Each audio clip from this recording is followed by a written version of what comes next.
Prince Harry's already on his way back to LA after a flying visit to London to see his father, King Charles, after his cancer diagnosis. He went to Clarence House yesterday for the first meeting with the King in 16 months, but the meeting only lasted just 30 minutes.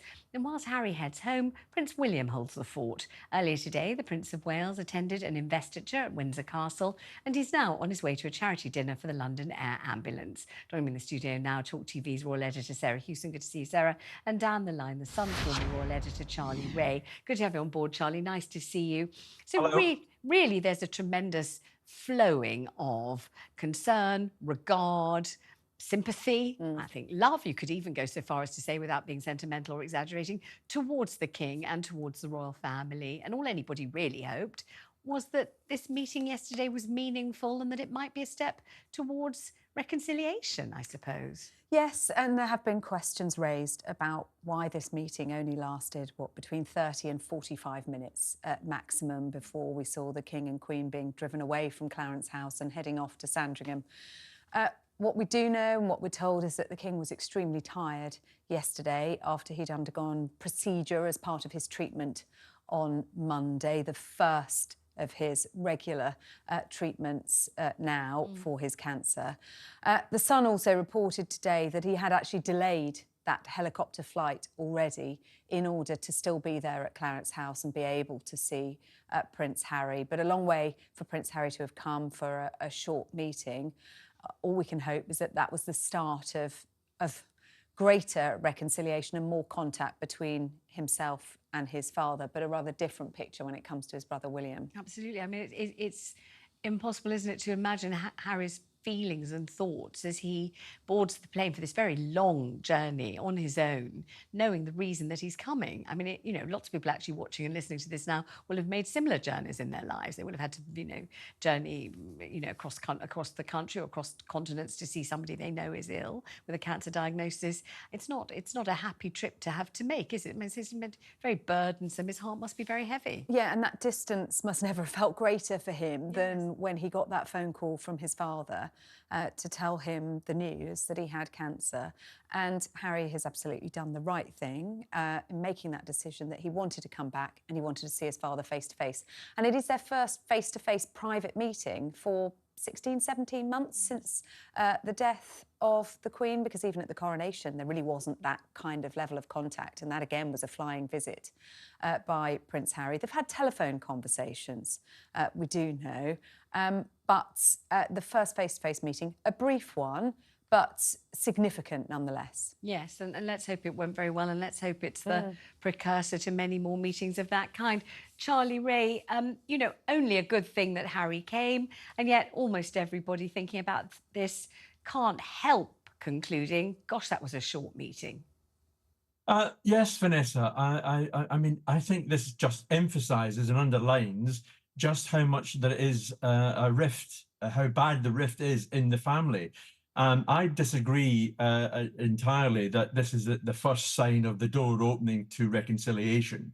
I mean, the fact that Harry has only been there for half an hour and is already on his way back, I mean, I think speaks volumes. He could have stayed around. I mean, William, if he was so if he wanted, he could have seen Harry. Maybe not today because he was working today, but he hasn't got any other official public duties for the rest of the week. He may have private duties, but he could have seen Harry, and that again shows how deep the chasm is between the two brothers.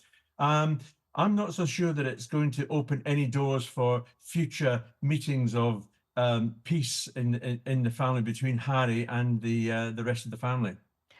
And I wonder as well, Sarah, about the kind of signal given by Harry staying, it's reported at any rate, in a hotel in London rather than in any of the royal residences. And my God, there are enough royal residences to choose from, fully staffed with servants and cooks and people who could have looked after him. The kind of choice not to stay at Clarence House or Buckingham Palace or in Windsor or anywhere else. And he could have, I'm sure there would have been a corner of Sandringham where he could have tucked himself away for a couple of nights. Palace, right James's by Palace. Clarence House, yeah. Exactly. And he didn't do that. And to go and kind of, it's almost the equivalent to sort of flying commercial, isn't it? Just go and check into a hotel. We've got to pay with your credit card like everybody else.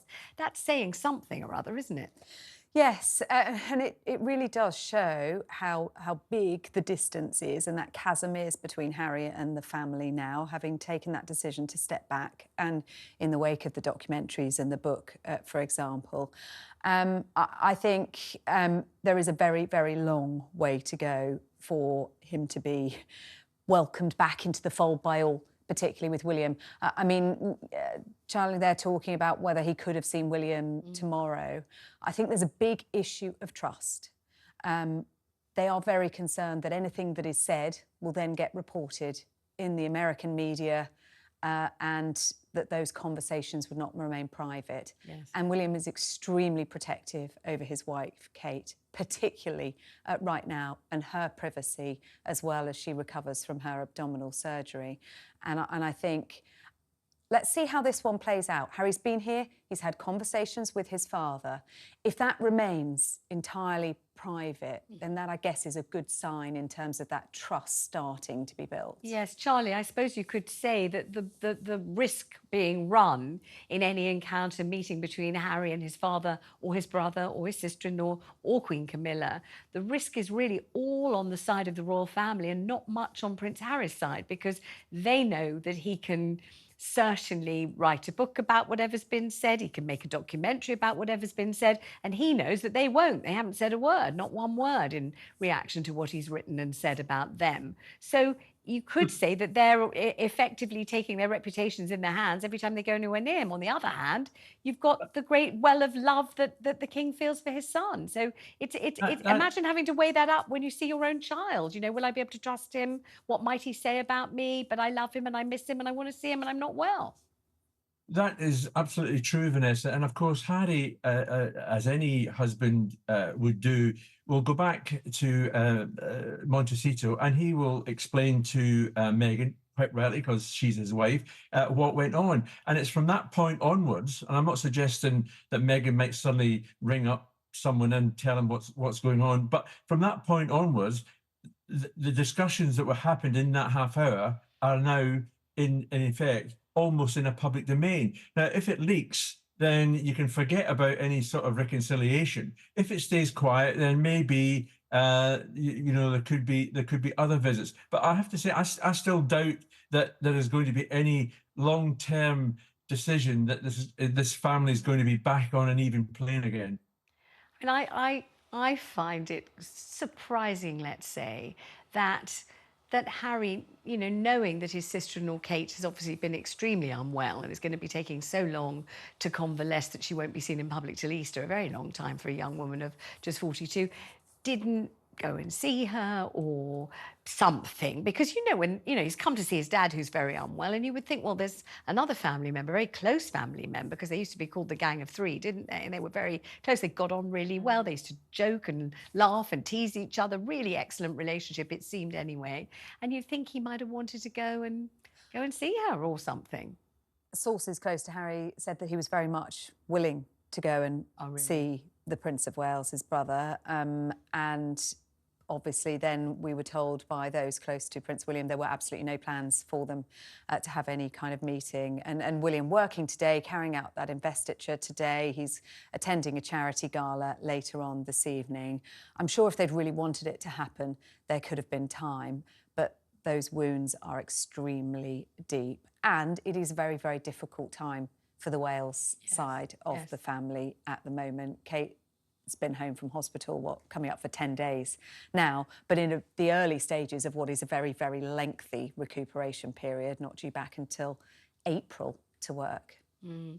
Charlie, I suppose you could see why Prince William wouldn't have wanted Harry to come anywhere near their house, because I suppose, A, the trust issue, but B, how upset Kate might have been at the thought, and nobody wants a convalescing woman to get upset. You want her nice and calm and tranquil, really, don't you?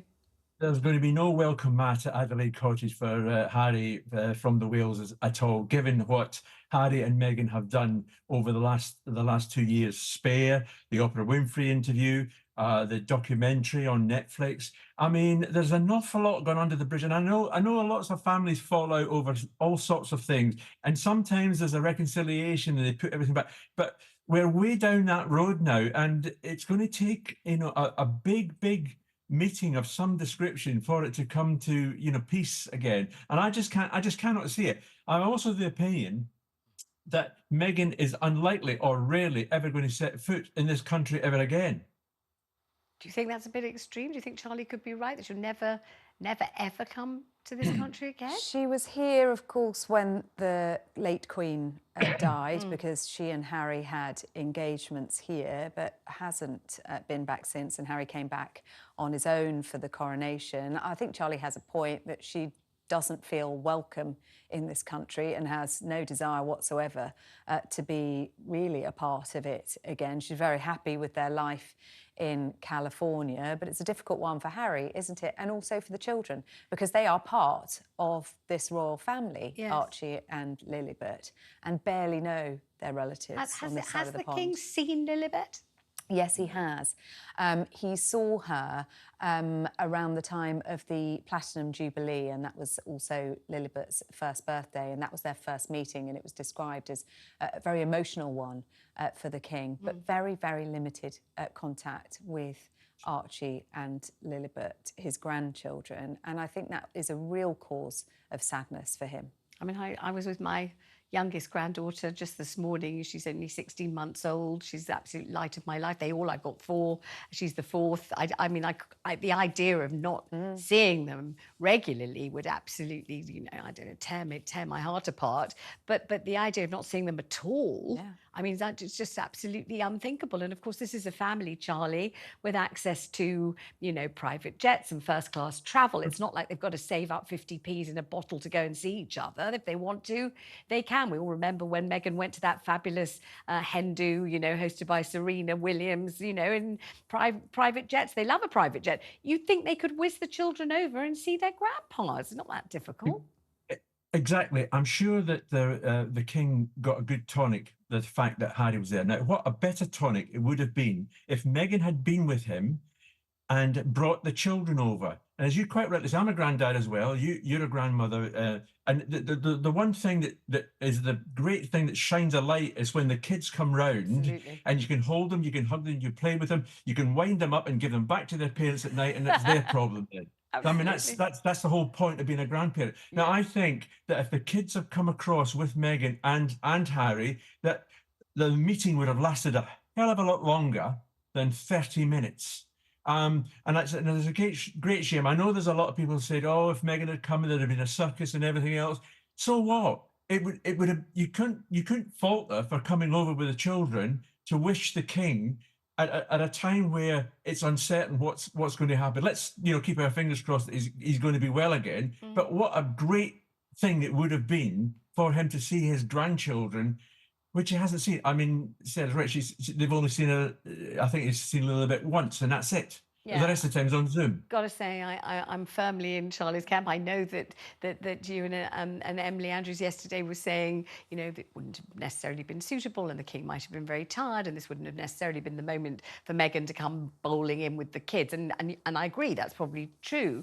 But you know, they could have, you know, come for a few days and gone to see him later at Sandringham in a more relaxed manner. It wouldn't have had to be at the very first meeting with Harry when everything was very tense. It could have been in the next few days. I know I'm projecting, but we always do when we talk about the royal family. I mean, I think in that immediate raw moment, it is for immediate family, actually. But yes, I agree. Further down the line, it would be a huge tonic for the king to see his grandchildren. But we'll have to see. I don't see it happening. Thank you, Charlie. Thank you.